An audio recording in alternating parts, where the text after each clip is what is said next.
ঈদের দ্বিতীয় দিনটি যেন শুধুই ঘোরার। রোববার সকাল থেকেই মিরপুর জাতীয় চিড়িয়াখানায় ভিড় জমিয়েছেন হাজারো দর্শনার্থী। খাঁচায় বন্দি পশু পাখির অঙ্গভঙ্গি দেখে উচ্ছ্বাসে মেতেছে ছোট ছোট শিশুরা। তাদের কলকাকলিতে মুখর গোটা চিড়িয়াখানা প্রাঙ্গণ। জিরাফ দেখেছি, সিংহ দেখেছি, সাপ দেখেছি, তাই ওদের পশু পাখি সবগুলো দেখতেছি, খুশি করতেছি। আবার সামনে বছর যাবানি আসবানি।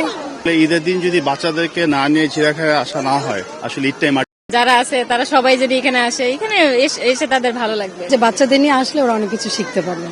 একই চিত্র শ্যামলী শিশু পার্কেও। অ্যান্টি স্লিপার টেকনোলজি ও সফট টেক্সচারটায় নরম ঘাসের স্পর্শ, সাপোর্ট গ্রাস ম্যাট, নান্দনিকতার ছোঁয়া। যান্ত্রিক শহরের চার দেয়ালের বন্দিদশা থেকে মুক্তি পেতে শিশুদের নিয়ে খোলা আকাশের নিচে সময় কাটাচ্ছেন অভিভাবকরা। ট্রেনের ভো ভো শব্দ আর ম্যারিগো রাউন্ডের চক্করে হারিয়ে যাচ্ছে সব নাগরিক ক্লান্তি। আজকে আমার অনেক ভালো লাগতেছে এবং আমি আসছি আমার মা বাবার সাথে।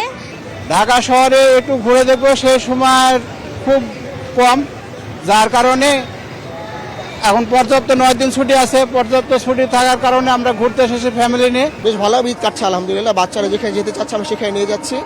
নগরীর এসব বিনোদন কেন্দ্র যেন আজ পরিণত হয়েছে এক মিলন মেলায়। ক্লান্তিহীন এই আনন্দযাত্রায় মানুষের প্রত্যাশা বছর জুড়ে অটুট থাকুক এমন উৎসবের আবহ। জান্নাতুল মোহনা, দেশ টিভি, ঢাকা।